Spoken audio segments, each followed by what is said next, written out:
everyone, and welcome back. I hope you enjoyed the teas and coffees. Next up, we have a panel discussion around the challenge creative businesses face when accessing finance and the changes that need to be made.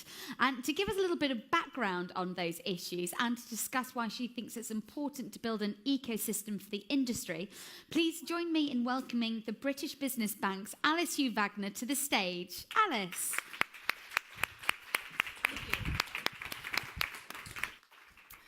Right. So I was just saying at the break, if creativity goes to die at the feet of finance, then I'm Lady Death, basically. Right. So what is the British Business Bank? The British Business Bank is owned by you, the taxpayers. We are 100% owned by the government, and our job is to help increase the economy, basically the UK. We do stuff that's fully commercial, which means make profits, and we do stuff that is less profitable. And on balance, we make money for the government as a whole, so it's kind of a balanced thing. Now, what do we do in general, like more particularly? So we basically help companies start up, we help them grow, scale up, and we also help some of the existing companies that Caroline was talking about, well-established ones, sort of maintain their growth and their prosperity. So one of the things that I wanted to talk about is startup loans, for example. So startup loans basically is personal loans up to £25,000, and they were originally distributed through the Prince's Trust to young people, not in training or education, to do whatever they wanted in terms of being, realizing their own businesses and being creative and so on. It is an incredibly inspirational sort of program, and because often it doesn't work, and there's defaults, but when it works, it's really transformational. We've got people who are like fourth generation, never been in work, and 3 years later, they've paid £5,000-6,000 back. They're employing 30 people. It not only transforms the lives of the individuals, but their family and their friends and the community around them. So we do that. But we also do quite a lot in terms of growing angel investments, which I'm going to talk about a little bit later, and also venture capital. Now, how do we do this? This is really important. Despite the fact that I have bank in my title, you can't come and ask me for money directly. And the reason why is because we work through delivery partners. Okay, what that means is, for example, we give money to a fund manager, and that fund manager will then make the decision about whether or not to invest in an individual company or not. And we do this because the UK has a pretty well-developed financial services sector, and the government's not really in the business of trying to duplicate all of that. Okay? Now, the net result of this is, so these are two equity programs, Enterprise Capital Fund and Catalyst. And what I wanted to point out is that digital companies are a very large part of our portfolio. It's about 40% by value, hundreds of companies, as you can see. We've had a couple of unicorns. iSettle actually is, I think, $2 billion. Got bought out by PayPal earlier this week. They're half Swedish, yeah, I know, but we still we do have a stake in them, so we still think they count. We've got 5AI, for example, which is Bristol-based, and both Improbable Worlds is also it's out of Cambridge. That's a virtual reality one, and Mimecast is a sort of more boring sort of email type security thing. I guess what we're trying to say is, now TBPI is a techie term. It just means, one means you get your money back. Anything above one means you've made a profit. And I guess what I'm trying to point out here is that for the British Business Bank, we take exceptional amounts of risk, or rather we back fund managers who do, but they are still able to make returns. And by creating unicorns, what we're trying to do is prove that if you invest money in the UK, and the great ideas and companies that we have here, you can make money, and that basically brings in and crowds in international interest in UK companies, right? I mean, fundamentally, that's what it's all about, because there's a whole rationale about why do we do this. I mean, why spend taxpayer money in this particular way? And the reason why is because we think that fundamentally there's a problem whereby what Caroline talks about, lots of small companies, isn't really that efficient. And so not enough money goes into the sector. If you don't have enough money into the sector, then there's not enough money invested. And then People who start businesses basically are continuously trying to fundraise instead of actually building their businesses. And often if they are doing it on a shoestring, it doesn't get to the potential that they possibly could, certainly not as fast as it could. And then the returns that you actually get are poorer than they could be, and then you get the whole thing happening again because people think, well, you can't make money there. So fundamentally, everything that the British Business Bank does is about proving that you can make money. And conversely, sometimes you need to put more money into it in order to achieve the returns that would then basically attract more money. And it's a bit of a counterintuitive sort of thing, but so one of the things that people accuse us of is, oh, you're being super commercial, you should actually, be a little looser, I mean, hey, nudge, nudge, wink, wink, it's all the government, you're all kind of soft. And the truth is, we're not doing you any favors if we do that. Okay? Because if you get crap results in terms of returns, then the whole world's looking at us going, yeah, the UK tech sector, bad results, no returns. Why would I want to do that? How do I justify that? In the long term, that doesn't help the UK ecosystem. It doesn't help us. We are competing on a global scale. People don't have to put money here. And so I guess that's an appeal to all of you guys. Sort of, in what you do and what we do, hold yourself to a high standard because achieving the standard is totally doable. Sometimes it's not your fault, Okay, so we're trying to help, but the goal is to help everybody achieve really good results because that's what's going to pull in a sustainable cycle that works over the long term. So, I was at the Digital Catapult with my boss, sort of 2-3 months ago, I think, and we walked out of there going, because it was like, oh, how do you tell a sector that, what do they need to do to be able to really work with the British Business Bank in the best possible way? So I thought I would bring up Seraphim, okay? Not just angels, but, all this nice thematic thing, but this is the space program, okay? Satellites, okay, which ostensibly is pretty different, but not really. So basically, this is a big fund where we put 40 million pounds in, yeah? There's another 30 million pounds that have come from various corporate investors. And these corporate investors go from really massive, like Airbus, down to, the Surrey Satellite Technology Company is actually a fairly mid-sized company. And what they've all done, and in fact, some of those are, Telespazio is Italian, actually, not British at all. And they've all just put money into this fund, and then this fund basically is working with the catapults, the relevant satellites catapult, but also the UK Space Agency and the European agencies, as well as the Americans, because it is a global sort of thing, to basically source the best ideas, okay? And more importantly, all of the support is also about helping the companies that are invested in by the fund succeed, right? Because it's not just about the money. It's about understanding, getting the support to how do you get your customers, how do you navigate the red tape, how do you find the best talent, how do you get the work visa for the person that you need, how do you get the security clearances, so on and so forth. And basically, a successful company needs all of that, and the ecosystem has to be there to help you with all of that. So one of the things that this fund is doing is it's working with the angels as well. Those are individuals, basically rich people who give money because money and time. Okay, and the important part of that is that it's not just the money; it's usually the network and the time that's actually really useful. And so one of the things that even in a sector like satellites, which you'd think is very capital intensive, and your individual person who knows and can connect people in are often the most valuable mentors and supporters of the ecosystem at the base level, and basically hand those companies off to larger sort of fund managers and so on, as you go along. I usually refer to this as not having a marathon where you have one funder who sort of sees you all the way through until you're like massive, but rather a relay race whereby you start with one set of investors and then they hand you off to another and they hand you off to another.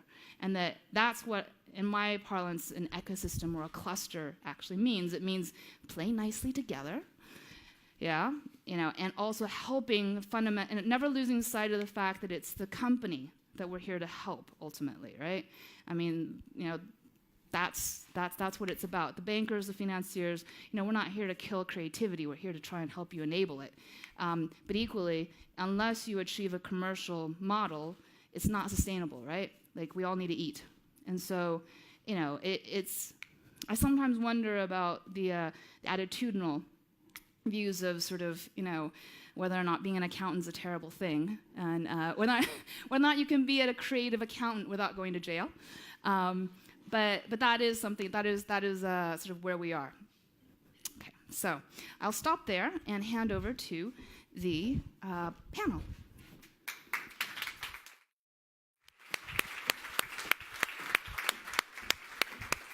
Thank you very much, Alice. So yes, we are going to move on to the panel, which is going to dig a little bit deeper into this. So can I just invite all my panelists up onto the stage? Come on up. We'll give you a round of applause.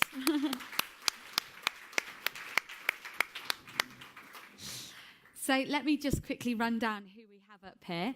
We have Simon Calver from BGF Ventures. Simon has previously worked at large companies such as Unilever, Pepsi, Dell and Mothercare. He was also CEO of Love Film for 7 years up to its sale to Amazon in 2011. Then we have David Curtis. Hi, David. He was CFO of Living Lens, the world's leading video intelligence platform. Living Lens is based in Liverpool and helps brands get closer to their consumers. We have Jenny Tooth. Hi, Jenny. Who's CEO of the UK Business Angels Association, the trade body for angel and early stage investing, representing over 15,000 investors around the UK. We have David Glick, who is founder and CEO of Edge Investments. David is one of the creative industry's preeminent deal makers, reviewing prospective new investments and helping portfolio companies to grow to their potential. And hosting the panel, we have Stuart Rock. Hi, Stuart.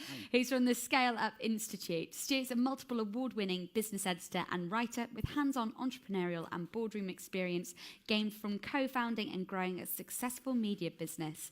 Stuart, I will let you do your job now. I will leave the stage. Enjoy the panel. Thank you. Thank you very much. Thank you. I'm going to stand so I can see you all, and thank you, Alice, for that presentation. It would help, I think, to have a bit of a show of hands. Who is currently trying to raise finance? And keep your hands high so we can just sort of see. And let's go for, if you keep your hands up, but drop them if you're raising less than £250,000.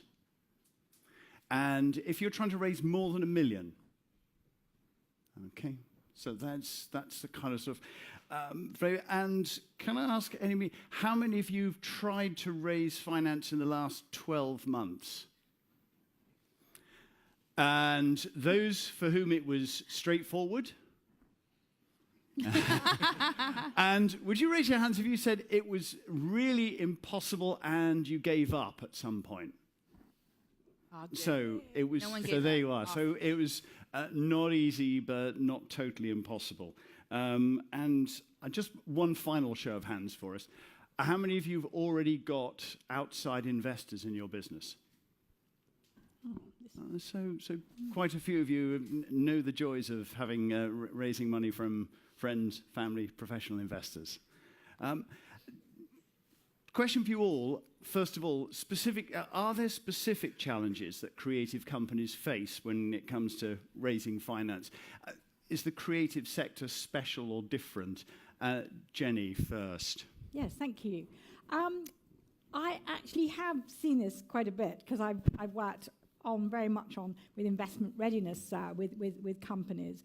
And I think there are certain things. First of all, I think many of you really, really love your businesses. And you are very, very attached to your businesses. And so one of the things I often see is a sort of reluctance to come forward and ask for equity, knowing that that means you're giving up a little bit of that business to the investors. And I think the second thing that I've seen is you don't ask for all the money you need. It's one of those big things of, I have to tease that money out of you. I thought it was a very interesting thing how not many of you were asking for more than £1 million out there. You were all asking for not very much. And the question would be, is that because you don't want to do very much? So one of the questions is really, actually I do find is that businesses often are reluctant to come forward, but when they do, not really asking for all the money you need to really take your business forward and grow it. So I would say those are two big starting points. And I think the third thing really is often it is harder for creative businesses to just generally identify who that should be, who they should be asking the money from, and really understanding whether it's angel investing or venture capital, understanding where to find us. So those would be my three observations at the moment. Alice, picking that up, would you agree with that? Is that did you spot a particular in the way the bank analyses the marketplace that's an issue? Yeah, no. One of the things is that the creative sector tends to be rich in intellectual property and light on anything that's considered a secured asset. So, not much factories and that sort of thing. And so therefore, for example, the most common form of finance is a bank loan. That's just not going to happen if you don't have something to secure on. And even a very well-established creative company, usually, even when you're very successful and you're generating cash flow, you may not be able to tap into that because you haven't got that. And so I think Creative England commissioned a piece of research which showed that creative companies genuinely get declined for bank loans, and a lot of them just don't even try. And it's a function of not having a lot of security to offer a bank, and that is a failure of the banking system to deal with what is increasingly common in our economy, which is less security, more intangibles. Mm-hmm. So not much security of asset, being ambitious in raising money from outside. Does this ring true with the two investors, the equity investors here, David and Simon? David first, and give us a flavour of. You're specialising in the creative sector, so how many plans do you see? How many people do you meet, and how many times do you actually? It's an interesting question when I'm asked about the specialness, if you like, of the creative industries. The starting point for me is that I'm really passionate about helping creative people with business acumen to make great creative work and enabling creative entrepreneurs to have success.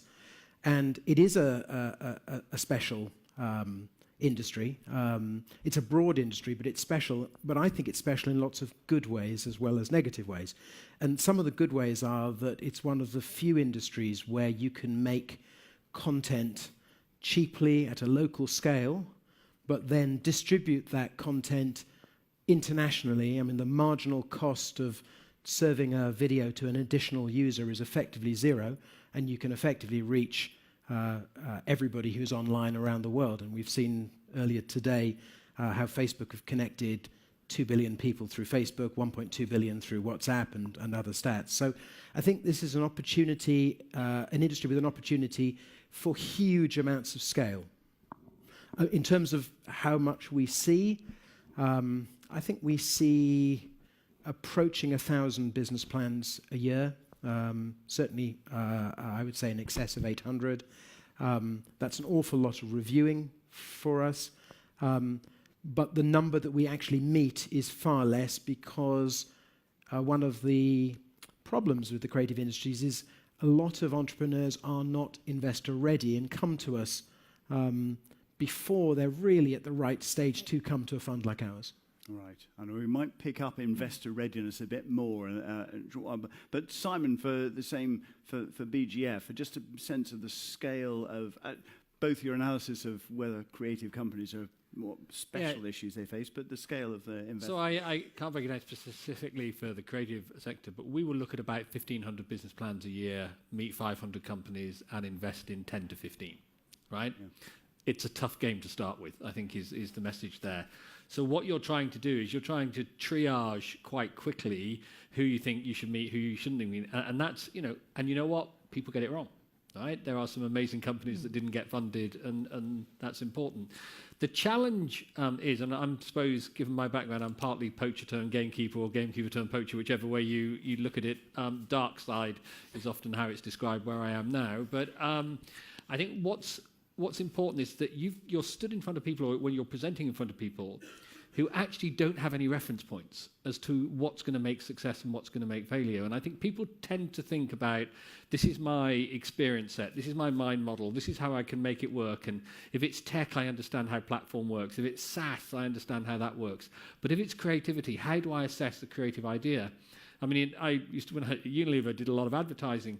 Trying to assess what is a good advertising campaign versus not is really hard. Right? And you have to try and work through it. And it's the same in trying to understand creative industries and what's going on there. So you therefore look for things like, what is the track record of the person who's presenting to me? What is the passion and drive they have behind their idea? Are they anticipating the pitfalls that they're likely to come out of? And it's a bit like early stage or venture investing or angel investing, as we've talked before, which is it's a hits business. You'll get most of your return from a few companies that do exceptionally well. And if you overlay that, some people just can't calculate that risk profile. There, I think creative industries are on the back foot. Yeah. But actually, the likes of games industry, the likes of VR, AR, the likes of those other things, I'm hoping will help bring it back into mainstream investing. And that then, I think, becomes an exciting opportunity because you'll have more ambassadors, you'll have more advocates for it, and you'll have more examples of where people can invest. Jenny, do you think that given the appeal that Simon set it out, what's the appetite amongst angel investors for, quote, creative industries, creative businesses? Thank you. I think, as I said, I work with 15,000 angels, and if I were to ask most of them, what do you invest in? Do you invest in creative industries? And I just said it like that. Most of them would say, no, I don't invest in creative industries, too flaky, I don't get it. I find them very difficult to know, as Simon was saying, what the end game is. But actually, that's because that terminology, I think, is carrying a lot of baggage for you. And so actually, when you start to then describe yourself as a games company, or you're into, VR or AR or you're, whatever it is you're doing, then we look at it as an opportunity then, and we look at the application and we think about it from a very different way. So that's one of the first things, is don't put that on your deck. I'm a creative industries business. But I think most importantly, it almost does say what we've just really been talking about, which is that I don't think there are enough people with the background in the different areas of creative industries who are themselves business angels at the moment in the community. And so you've only got a very few companies like Edge where you've got that depth and level of experience. Out there are people who are definitely interested in what you're doing, but what you want is smart money. And so you really want people who understand the industry. You're not just looking for a pool of capital. You want to have people who can really help your business and help you grow and make all the right connections, but also understand the market. So understand where this business can go and what kind of help and finance it needs. So from my point of view, I think at the moment that is one of the challenges that you have as creative industries businesses, is that the majority of you standing up in front of a group of angels will have the majority of those angels not necessarily getting your business. And we definitely need more people from the industry to come forward. So we've got a lack of investor readiness, let alone investment readiness potentially among the businesses. So I think that's an issue. And of course, once we start to segment that industry, then we will find people who've got the right backgrounds in games or in immersive technologies or film and fashion and design. But if I just were to look across the board, I would say at the moment, your big challenge is there's not enough people who get your businesses when you're standing up and pitching in front of us or sending us your deck. Which is ironic, really, isn't it? Given that angel investors came originally out of the world of theatre and film. That was a little while ago. I know, but that's the very, it's a language. Yes, and obviously you've got to remember we've got to set aside some of the things like film investing, which has a very different model attached to it from schemes. Your big thing is getting over the fact that you're not about projects, but you're about being a business. And one of the challenges is you often present to us as being projects, and we immediately go, oh, don't invest in projects, invest in the business. So I think, actually, if I were to be perfectly honest, I think many creative industries businesses have done really well on crowdfunding platforms for that reason. But I think it's still tough in my community to have enough people who understand your business. So I'm on a bit of a mission on that one as well. David, Living Lens, because you've come into the business as it's growing on its growth phase. But just give us a quick snapshot about Living Lens, what it does, and where it is in its growth journey at the moment. Because yeah, that's right. So I joined the business 6 months ago, and it's been running for just over 4 years. Excuse me. So Living Lens helps businesses use video within market research at scale. And so we work with 16 of the top 25 market research agencies in the world, and a lot of the top brands to help them use video, which is becoming more and more on trend to really get closer to the customer. And that's what video does best. Pitch over. I think in terms of my perspective of coming in, we're going through the gears. Alice mentioned it earlier about going through the gears, the ecosystem, and that relay race. Sometimes there's a bit of friction in the handing the baton over, and that can be quite challenging. And we hear it all the time from businesses like ourselves. And we talk, and they'll say, "Look, you're too late stage for them, and you're too early stage for them, and you find yourselves in the middle." So I think that can be a challenge. So give us what's the size of the business at the moment? So we've raised £2.5 million funding to date. We're just closing a founding round at the moment. So just at the end of that. And we're at the stage, the next gear we're going to is we've got the product. We're getting a lot of traction in our businesses, getting like a 5x growth year on year. And we've just going out to America. We've got 40% of our revenues from America. And we've just put a team in Toronto and New York to grow that. And so from here, and it's about execution and delivering on that. But the original funding you had was through Creative England, wasn't it? Yeah. I guess maybe that's why it put me on the stage. But it's Creative England have been super helpful because I think the ecosystem doesn't work as well as it maybe could or should, and there's been a lot of new funds that have come into the market in the last year to put more grease, I guess, on the batons. Where Creative England have been really genuinely helpful to us is that they've been able to kind of morph themselves and change and become a different type of funder. We needed a different type of funder 2 years ago to what we needed a year ago. We need a different type of funder now. And they've been able to take one hat off and put another hat on, which has also been very helpful as a signal for new investors coming in, that you're getting that follow-on and that support. Yeah.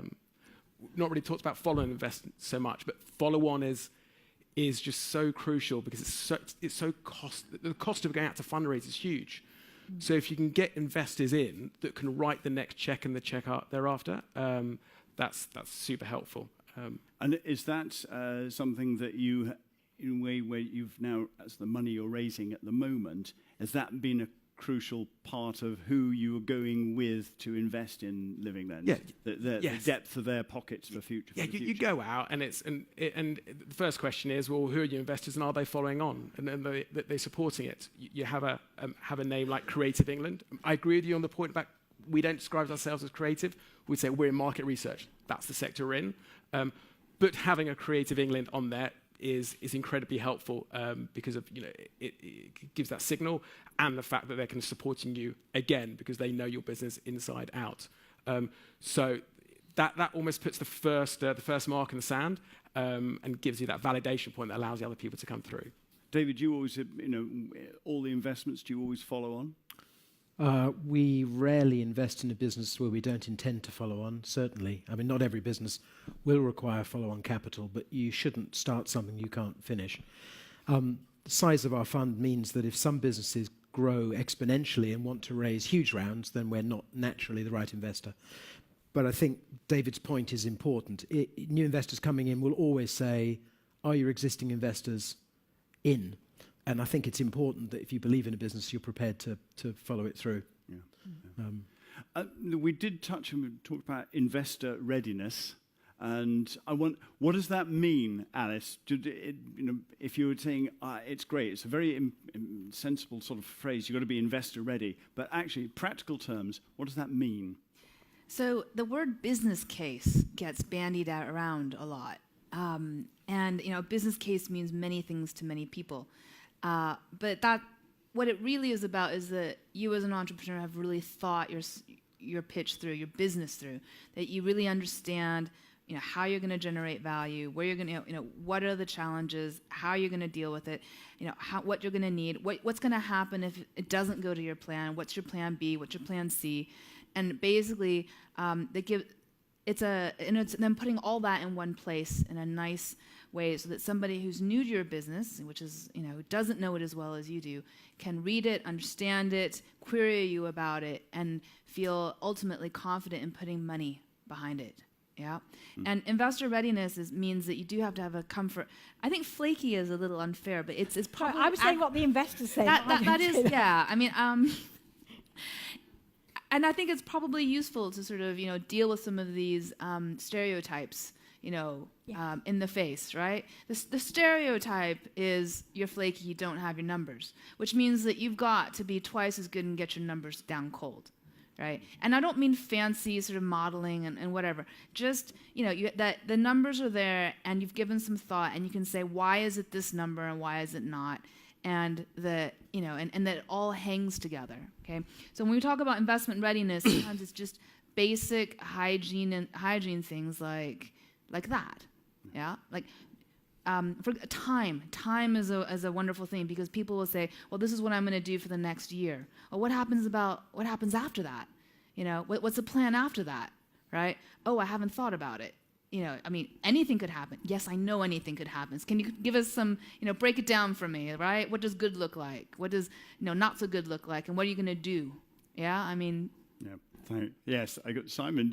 I think this is an industry that is absolutely fabulous at storytelling, right? That is the basis upon which we build a lot of the things in the creative circle. And at Love Film, spent a lot of time getting the story right in terms of what we were trying to communicate to investors and how that worked. And, it was simple things like, we can acquire a customer for X, the customer stays with us for this long, this is the types of films they like. And we know that we had this program called a retention program, and we called it Hotel California, right? Which is essentially you could check out but never leave, right? and we did some analysis behind what drove it, and we told that story to investors, and we engaged with them, and we could use that as the basis of how our business model and how our plan was built up. And I think it's using the same discipline, structures, and analysis and preparation that you put into your own stories that you're telling about each of your business is absolutely critical. And if you're engaged, passionate, understand the numbers, can communicate what you're trying to do, and understand your real point of difference, that already puts you ahead of 50% of the people. Oh, by the way, ask for help, right? You don't have to do it all yourself, and there's a lot of help out there. And I just talked to a bunch of biotech PhD scientists who, are totally cool with numbers, and they struggle with the same thing, right? Like they've got the science down cold, and they can't have a commercial discussion. It's the commercial stuff that we're talking. Like, how are you going to make money off of this? Like, why would anybody pay for this? How much is it going to cost you to make it, right? And so I'm going to tell you the same thing that I tell sort of, PhDs with brains the size of the moon, which is you need to find complementary skills to come in with you so that you can do the creative and the tech and the really groundbreaking stuff as well as the commercial stuff. And sometimes it means getting along with people who might not be exactly from the same background as you. And that'll make you stronger. Diversity really makes you stronger. David. I'd actually like to tie together a few of these comments that I think really resonate with me. So a little bit like Simon, I'm an entrepreneur first who's come to investing as a second career. So I've walked in the shoes of entrepreneurs, and everything's different for everybody, but you begin to understand the process. One of the things that I think is incredibly important to tie something that Alice was just saying together, and Simon and Jenny, is get help. Mentors are incredibly valuable to people in businesses, and angels are often fantastic mentors in the early stage of a business, and often in the later stages of a business. We often invest in businesses where an angel or an organization like Creative England have invested earlier than us because they found the business earlier, they're able to invest earlier, but they bring some discipline, some skill sets, some guidance, some general mentoring that launches the business on a much better path. And sometimes we find angels struggle with the creative industries largely because they have a valuation issue. They don't know how to value creative businesses. So they believe in them, they like them, they want to back them, they want to be part of them, but they don't necessarily find the box they can put them in where they have done with technology or real estate or whatever it may be. But actually, those same angels maybe don't have that piece of the set, but often bring in wonderful skill sets, some great relationships, and really help launch a business. So I think looking for mentors, looking for help, bringing the skill set together, being a team is incredibly important. I was just going to say that I think one other part of this is that it's very important to remember you don't have to have all the ducks in the row when you approach investors, because often what you're looking for in that money you're asking for is actually to build that team or to add those extra dimensions of help. So I think it's very important to be very transparent, very clear, very honest when you approach what you bring to the table and what you don't have yet, but understanding what you need to make yourself fully commercial and fully successful. I think that's very important. But I would just add the other thing in my observation is you tell a wonderful story, but actually quite often you do hide your light under bushels.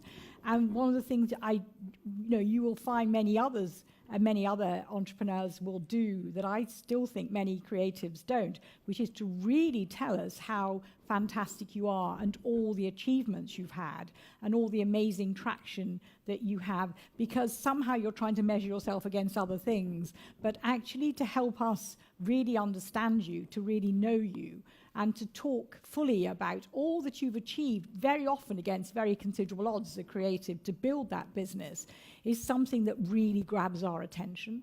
And not to be afraid to kind of show the person, but show your gaps and show your needs, and be, being that human part of it. In fact, that's often what we love, and often the bit we miss when we meet other areas. So that's something just to bear in mind. David, in terms of investors, the investors you've been raising the money from at the moment, other than the money, what are you looking to get from them? What's the money. Smart bit of them? more money. No, I think the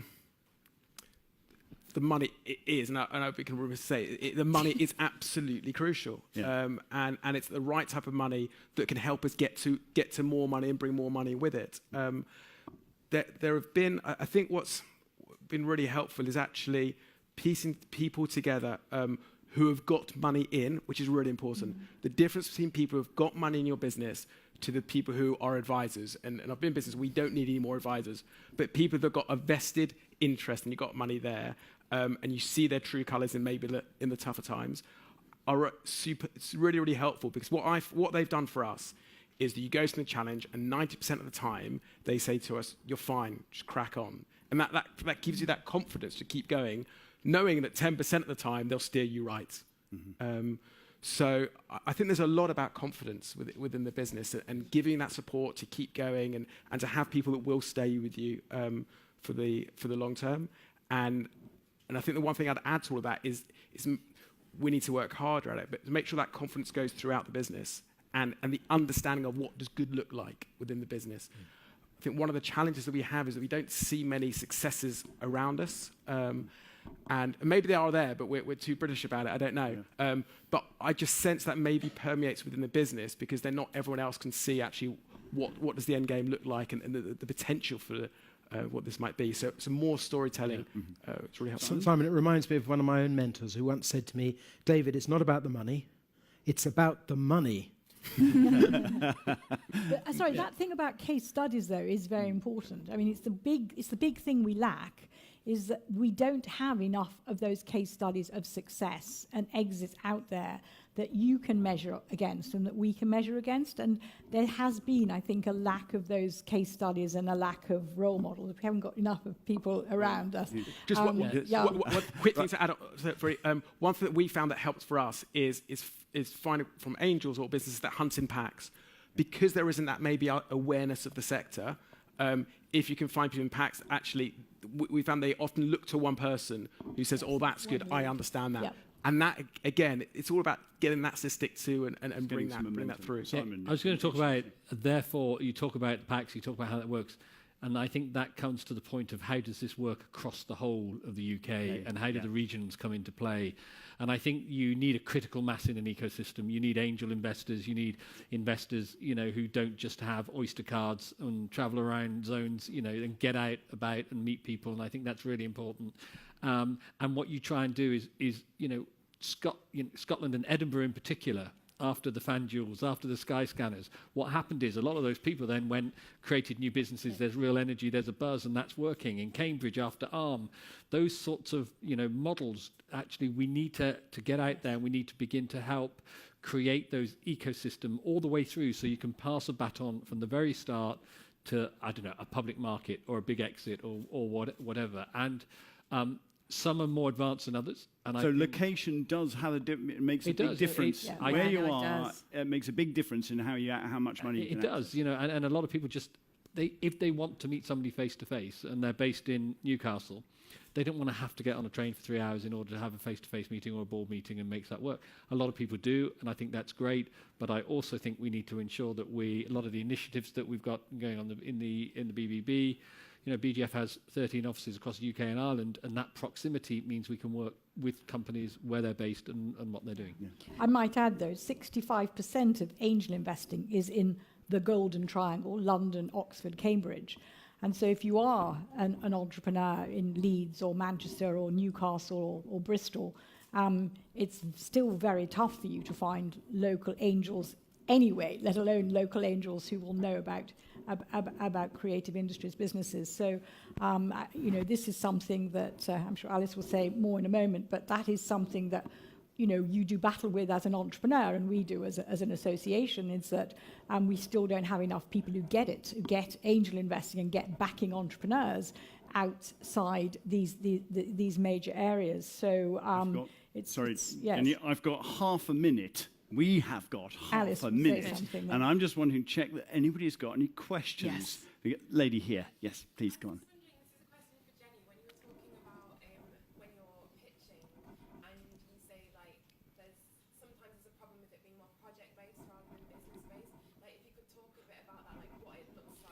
Yes. Yes. What we're looking for, as we've talked about, is a business that we can see the business model and see how that business itself is running, creating revenue, but also where it's going as a whole business. We back a business.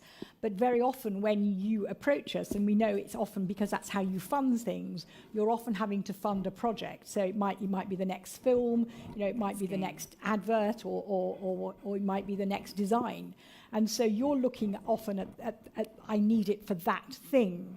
But what we're actually looking for is for you to show how you're going to really build a business, build a team, build a business model that is sustainable and that's scalable, and that you understand how to run and grow a business. And we understand that the underlying business might well be on projects, but it's very often happens that it's the project that gets pitched to us rather than the business, and that we can't actually fund that project in its own right like that. So it's something to be very wary about when you're coming towards investors. I'm mindful. I'm overrunning now. We are overrunning, but there is one other question. That is it.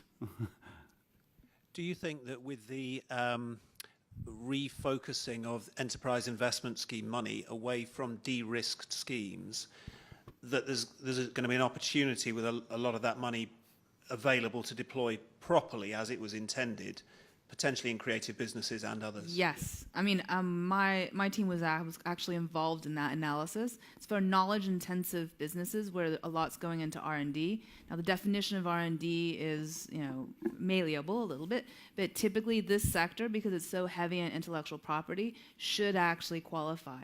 And by the way, the money is use it or lose it. You've got to deploy. The VCTs have to deploy within 2 years, and there will be people trying to seek this out, but that doesn't mean that they won't hold to standards, because they want their money back too. But we designed it to try and help precisely like people like you. So, positive note, more money coming into the sector if you know how to present your business case and you ask for enough of it. Oh, just, can I do 30 seconds? Yeah, Okay. what am I to do? Yeah. No, so Lady basically, the point, what we're talking about, for those of y'all who didn't follow that necessarily, is the UK government gives massive tax breaks to rich people to basically, if they put their money into a high risk investment. Okay, it can be as much as 70p on the pound, right? And we then, the BBB, will actually double that up as well. So if there is a lead angel, somebody who knows what they're doing, and they bring in a load of other sort of angels with, and they present to us, we can say, okay, you've put in, let's call it £50,000. We'll put in another £50,000 too. You know, assuming that there is that lead angel. So the thing is that we are trying to encourage clusters of angels, particularly outside of London, notably in places like Bristol and Manchester and so on, because we want people to play nicely together, because it's always more powerful that way. That's it. That is it. You've heard from some of the smartest investors in the creative sector, and it's not even the creative sector. It's whatever you best describe it is to get the money. So, David, Jenny, Simon, and Alice, thank you all very much indeed.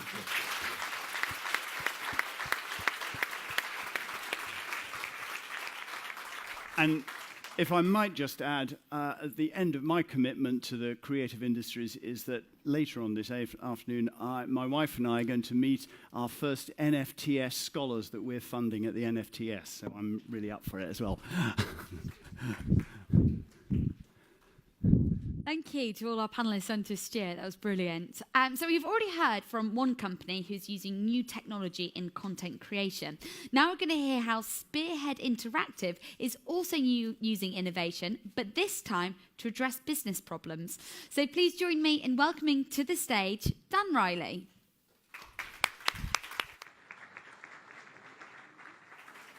Thank you. That's great. Lovely. Thank you very much. Good afternoon, everybody. First off, thank you so much to Creative England for inviting me. Thank you all for sticking around after lunch. And we're lucky enough to have been nominated as one of the CE50s this year, which is an incredible honour and achievement, and we're incredibly grateful again to Creative England for making that happen. So yes, my name is Dan Riley. I'm the Managing Director and founder of a company based in Middlesbrough called Spearhead Interactive. Just, I guess, leading on from the last talk, we're entirely self-funded, predominantly for many of the reasons that were kind of pointed out towards the end of that piece. We established the business in 2013, and essentially, we've grown it to develop around about 80 solutions now for clients across 16 different sectors across Japan, Brazil, India, and Singapore as well.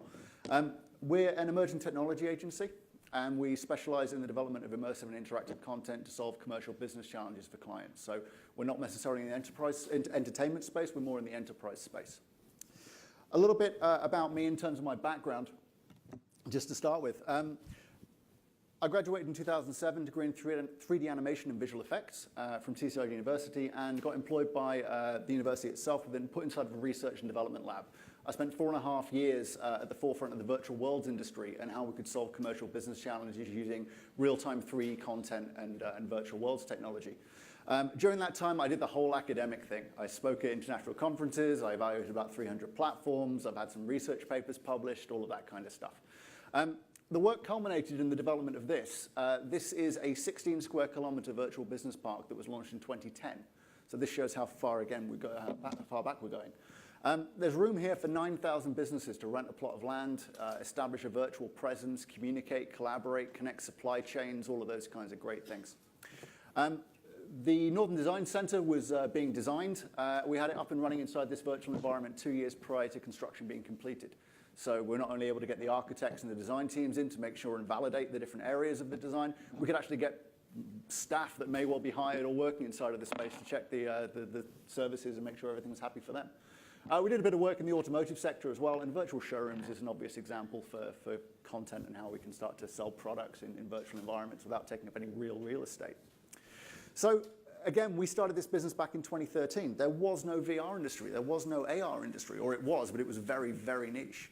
And we're only going back 5.5 years, so it's incredible just to see how far things have transitioned just in that time. So the early days of the business, we were developing PC applications, we were developing mobile and tablet apps, and bizarrely, we've always looked at the ways in which we can connect technologies together and how we can combine hardware and software to solve commercial business challenges. So we actually found a use case for the Ouya in a Android box that you could preload your Android development onto, and it's a secure box that sits inside of your meeting room, so any commercial clients that wanted a secure solution could have one. So some of the things that we developed back in those days, again, this is very rudimentary, we're going back a long time, please forgive it. Things like component visualization, showing how a product works and how it operates. We started out, A, people didn't know this technology existed, and B, they have no budgets for stuff they don't know exists back in those days. So we developed different demonstrators to prove applications of the technology in different markets, and we spent around about 6 months doing that in our own time prior to setting up the company. So we've done things like 3-pin plugs and showing the flow of electricity to and from the device, what happens to the numbers and the metrics if you go between an energy-saving light bulb and a regular light bulb, those sorts of things. Demo 3 was our assembly guide system for flat pack furniture, showing you step-by-step the construction of a piece of flat pack furniture. It was awesome to see the new Nintendo Labo system have a 3D assembly guide in there, which was great. The thing with the creative industries that I think investors need to understand as well is that you're not investing in an idea and a concept, you're actually investing in a process. Something like an assembly guide is completely applicable to the consumer market as a step-by-step guide for the construction of flat pack furniture. But it's an A plus B equals C process. You can apply the exact same functionality and framework to the building of buildings, bridges, anything that gets connected that way.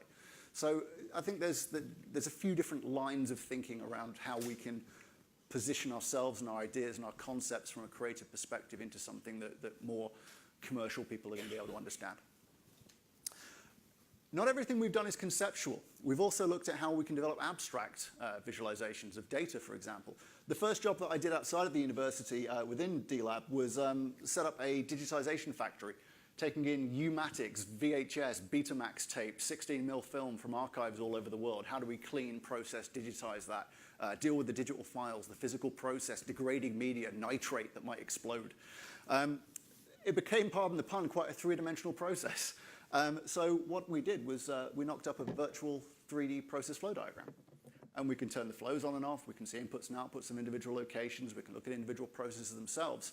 And from a commercial perspective, we can do things like Lean, Six Sigma, bottleneck analysis, timings between different areas, which divisions are you working with if you're a new starter.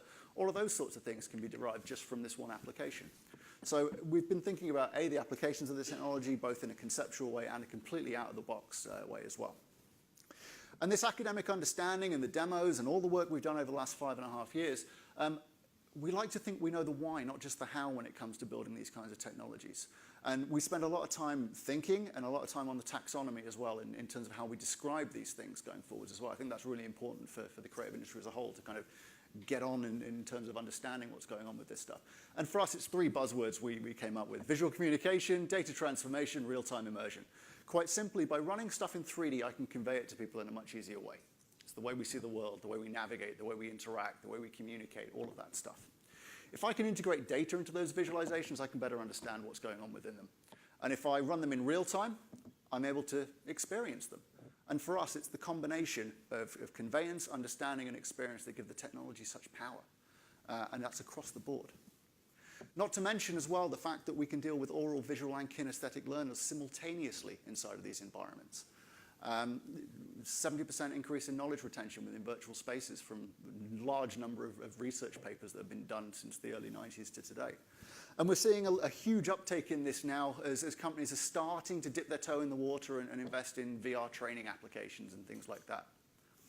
Now, we've been quite lucky. Our first foray into virtual reality was pre-Facebook Oculus in the DK1. We were commissioned by MPI Offshore. They essentially lease their vessels out to install wind turbines all over the world. These things are absolutely massive. They have these legs that will literally go down to the surface of the ocean. They will lift the ship up off the seabed, and it will stabilize the vessel so they can install these huge machines in these turbines. So we developed a virtual reality on the deck ship application for them, and then they flew us out to Frankfurt to demo at EWA Offshore in 2013. So we've been doing virtual reality since the days of the DK1 and also commercially showing it at trade shows. even though it was like a jumbotron looking at it close up. But that got us thinking. This is obviously a key technology. It's going to be the future going forwards. We will still be doing the PC and mobile applications whilst the industry's transition into this new tech. But what can we actually do with it? What do I need to integrate in terms of hardware to create an experience that this is going to think is 100% real? Because that's the end game, right? So back into 2013, beginning of 2014, I came up with the 4 senses of VR. Presence, navigation, interaction, and stimulation. I want to be able to see. I need to be able to move, because we've all seen the YouTube videos. We need to be able to see ourselves inside of these spaces. To be an invisible person or a floating pair of hands just isn't conducive to true enterprise applications and work. Nuance is communicated through movement. And also stimulation. Causal, I've done something, I expect to feel an impact, and also environmental. Is it hot, is it cold, where am I? Those sorts of things. So we then invested in everything we could find. We have around about 8 to 10 different types of HMD. That ranges from the commercial stuff, the Oculus Rift, the HTC Vive, Gear VR, the Go as well. So with both the devices for PC, mobile, and also the transitional stuff that's now sitting in the middle, like the new Lenovo headset as well. But we have the Pimax 8K on order, which is 4K per eye to truly immerse you into the space. We have the Fove in Office, which is the first VR headset that will do retinal tracking. So it's really about us understanding the whole technology landscape and crafting the perfect solution relative to what the client's actually after and what we're trying to achieve within our software and experience. We're all aware of headsets, and we're all aware of the power that they can bring. Omnidirectional treadmills are what we use for the navigation side of things, and these things are awesome. So we have around about 5 different types of locomotion device inside of our studio. This is probably the most premium and the one that I personally like the best. We actually supported Cybereth at the Tokyo Game Show in 2014, which was just outstanding, a real good experience. What's happening here is one of Cybereth's employees based in Austria is currently walking through one of our VR showrooms that we've developed. And she's doing it one-to-one. It's a motion tracking system in the base, the arms, and the ring. All she's doing is wearing a slippy surface on her shoes. The Cybereth product, the base will even vibrate and rumble, so we can do earthquake simulation for kids in the Philippines or any kind of other application where that would be valuable. Putting you inside of the space, we're looking at both camera-based systems and motion capture systems. Something like the Perception Neuron as well, and everything that you're seeing today is consumer grade and consumer affordable as well. The Perception Neuron system is $1,500 US. And that will literally let me do sign language with somebody the other side of the world in multiplayer if I need to. So in terms of the investment, you're not talking 3, 4, 5 million for your simulator anymore for oil and gas training. You're talking a couple of $100,000 if you want a real high-end application, and then 15 grand per pod. It's absolutely insane. So tracking systems allow us to bring people into the environments and see yourself and see your movements. Haptics, again, we've got a lot of different technologies that we've invested in, but Tesla Suit is a London-based company, and they've been doing some great stuff. We can't wait to try the latest prototype. We kickstarted their first version back in 2014 or 15, I think it was, and then they've gone back underground, and now they're re-emerging again with something great. So it's really about how we can start to bring physical sensations and also environmental sensations into virtual spaces. Essentially, we've done over 100 Kickstarters now, and I think we have relationships with about 65 different hardware manufacturers around the world. Every single Kickstarter we reach out to, so we build a network of the CEOs of the future, essentially. And we're the first people to get the products. Admittedly, some of them don't turn up, and some of them are a little bit rubbish. But anything that is gets used as part of our commercial offering. Anything that isn't goes into the museum to say we were there first. And what that hardware's allowed us to do is prove our capability and our capacity, and kind of, I guess, cheekily kind of force the doors open in terms of some of the contracts we've been able to achieve. And from a more creative perspective, we're talking about things like the RBS Six Nations experience we delivered for Accenture, using a mixed reality system where you had a webcam that was placing the guy on the screen. So again, just increasing that experience for them. We've done some great work with Dock 10 and Sesame Street, bringing Furchester Hotel hide-and-seek game to some 360 content as well. So again, just a really nice experience. And we've also been lucky enough to head out to Singapore with Beach House Pictures to produce a TV show with Nat Geo, Machine Impossible. where we developed an esports game. Essentially, if you ever played Breakout, you were the paddle, you were kicking illuminated balls at the wall. They were being tracked, and the projection map that was against the wall would correlate against the position of the ball hitting. And we actually used AREG suits for that, which are 32-point muscle tension and rumble systems. So if you scored, your opponent got a huge electric shock and your muscle tensed. So it was a really, really fun experience and a great just opportunity from that. In the more enterprising space, we're looking at things like conferencing and meeting room spaces and the ability for people to beam into these environments to, again, communicate, collaborate, share resources, knowledge, all that kind of stuff, whilst also reducing CO2 emissions and increasing efficiency and productivity within organizations. And this is a little demo room we knocked up for HSBC for a meeting we had recently. But we can take it even further. This is about 2 years old now. This is a guy being inside of our office, and there's another chap over there on screen. Using some Kinect cameras and some depth sensing cameras, we were able to project a video feed of that person exactly the same way as Hammerhead demoed earlier into a virtual space where we're actually able to start communicating, collaborating, and interacting on a virtual whiteboard whilst that guy's in Paris. So incredible opportunities there. One of our proudest achievements is working for KNC Forensic Action Investigation. We deliver what we believe is the world's first VR crime scene reconstruction used to solve a court case. And this is very much at the more enterprise side of things. Unfortunately, it was a fatal road traffic collision up in Scotland. It was a case that was going on for 3 years at a cost of £7 million. We worked with the forensic investigator. We got the tachographic information. We worked with the police force. We got the laser scan data. And we essentially recreated the environment. We rang the Met Office up. Where was the sun position? What was the wind speed? What was the weather like? What are the variables that I need to understand in order to build this environment in the right way? Again, huge duty of care based on what we were actually doing. We had camera positions at the top, so a bird's eye view. We had a free roaming camera. We had cameras in each of the vehicles, and we also had cameras for every witness position. So we were actually able to validate and invalidate witness statements on the back of this based on what we were actually doing and what we were delivering. Also, just as an aside, to be sat in the driver position of the vehicle and knowing that was the last thing that guy ever saw is an incredibly profound experience. So again, just true testament to the power of the technology and what we can bring to it. So that's kind of the VR stuff and all the fun we've been having with that. But we also do a lot of work in the AR space. And in 2014, we worked with MAN Engines, and we developed an augmented reality engine for them. 2.5 ton size of a small car marine engine. We convinced them not to take the actual physical thing, but take an A0 piece of paper instead. Rudimentary trigger-based AR, point the tablet at the trigger image, bump, there's my engine, it appears full size in front of me. We saved more money in transport and logistics costs for MAN Engines for one engagement in one show than the entire commissioning of the whole project, which was a multi-tiered companion app with 3D globes and all sorts of different things going on. We also got coasters printed, so you would put the coaster above the plinth, the engine would jump from the plinth to the coaster, and you just hand the kids a free engine. And the place went nuts. It was really cool to see. Inquiries went up 200%, and people were leaving their stand and going to Princess and Sunseeker and asking for MAN engines in their yachts. So we can't really say too much more about that, other than it was taken to the Miami Boat Show, Cairns, and a couple in China. Probably the biggest and most recent project we're working on is with Asda Walmart inside their sorting and picking operations in their warehousing. The initial trial of 2 units went live just before Christmas last year. And this led to an entirely new theory. Essentially what we developed was a barcode scanning system in augmented reality. So they pick parcels up when you order them from George, and it will bring up a virtual label that tells you this is the store number, this is the region that store belongs to, and this is the cage you need to put it inside of. Turn around, and there's the cage that you need to put it inside of, completely highlighted. So what that's led to is Asda sitting down with us and reporting that we're expecting a 30 to 40% increase in productivity per member of staff, which we just thought was incredible.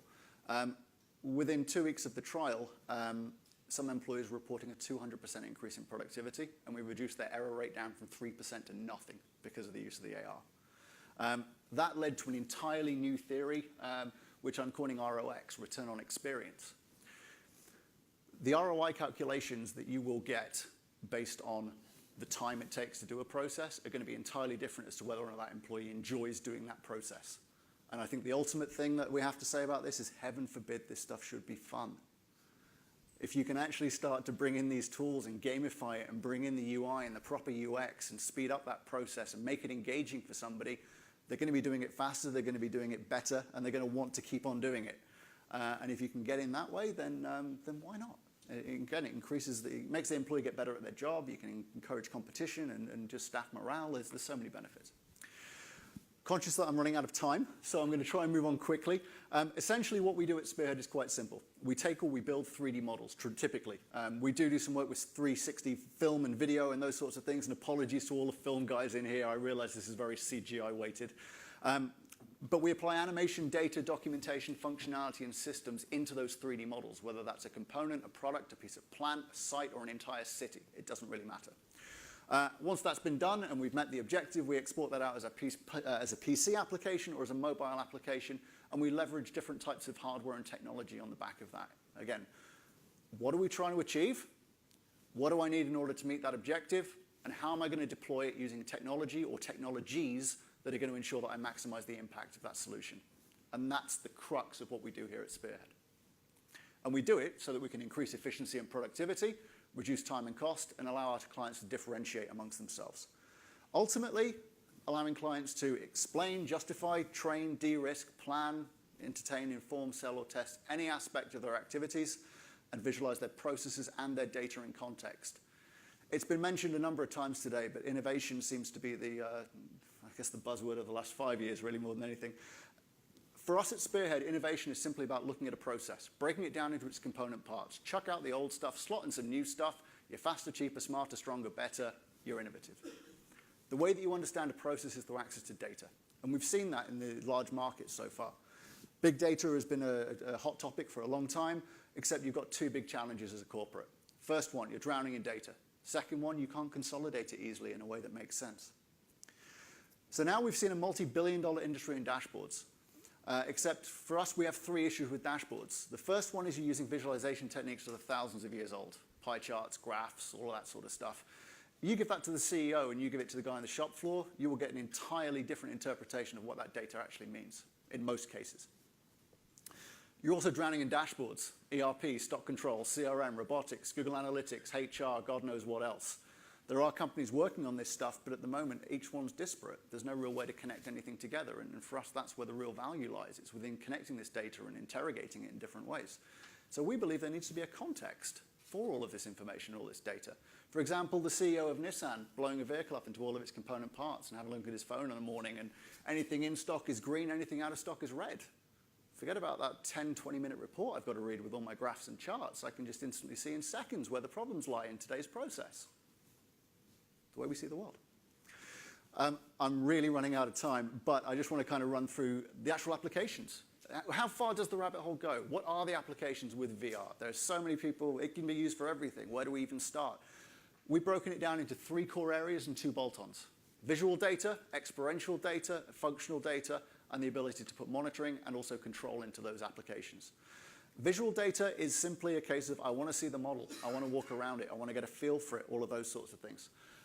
And we can bring it to life conceptually, but we can also show how it's going to work. This was demoed to the Rio 2016 Olympics Disability Coordination Team, say that 5 times, and showcase the use of the glow-in-the-dark tactiles within an emergency procedure and evacuation. But the great thing about visual data is we can play around with these engines as well, and with a simple depth of field blur, we can make it all blurry. Now I'm a visually impaired user, and I can start to empathize to the different types of users that are going to be working on the different things that I've got. Experiential data for us is VR training. Let's run through a process as we do it in the real world. And this is an application we delivered for Unilever, where we put one of their products onto the center plinth. It then ties directly into the YouTube video to show you what that product placement is. It gives you a description of the product and a little buy it now button as well. So that was an application we developed for those guys. Functional data is for processes that you can't visualize in the real world or can't do in the real world, such as making walls semi-transparent, visualizing internal infrastructure. But when we really start to push this stuff and we look at monitoring, we're talking about IoT, Internet of Things. We've invested in heating, lighting, pressure, motion, and air quality sensors within our business. The idea being that I don't just want to feed them into a dashboard, I want to feed them into the 3D environment. I want a database to tell me which lights are true and false depending on whether they're on or off, and I want the model to show me the state of that particular thing based on that database record. I can then see which lights are currently on in my building. A dashboard will tell me it's 83% efficient, but I can do nothing with that data. A 3D model will show me it's the guy on the third floor that never turns his lights off. So there's different things we can do there. Once we start looking at things like AI, machine learning, blockchain, we're now correlating information from different sources. What does my sensor information tell me relative to the electricity prices coming off the national grid, relative to my staffing system, relative to my stock and order systems, all of those things. So 2 more slides to go. We are proud to announce today, this is the first time we've mentioned this or been publicly available to mention this, we're part of a consortium that's just won a £1.2 million bid to essentially do ground penetrating radar and scanning across the rail infrastructure. So 360-degree GPR scanning to be placed on the front of trains. All of that data will then be converted into a real-time model and be able to be viewed through a VR headset for National Rail and anybody else to identify any problems across the entire rail network in the UK. It's a 2-year project. We started it in April, so give us a chance. We're also moving away from being a service-based company. We're reinvesting our time and our revenue into the development of SafeSpace. This launches in about 6 to 8 weeks, and this is a virtual reality sensory room for kids with autism. This will allow anybody anywhere in the world with a mobile phone to download this application and place their child anywhere in any situation inside of essentially a sensory space that we've crafted anywhere in the world. So that's it from me. Apologies for overrunning. Thank you so much again to you guys and to Creative England. It's a real honor and a privilege. Thank you.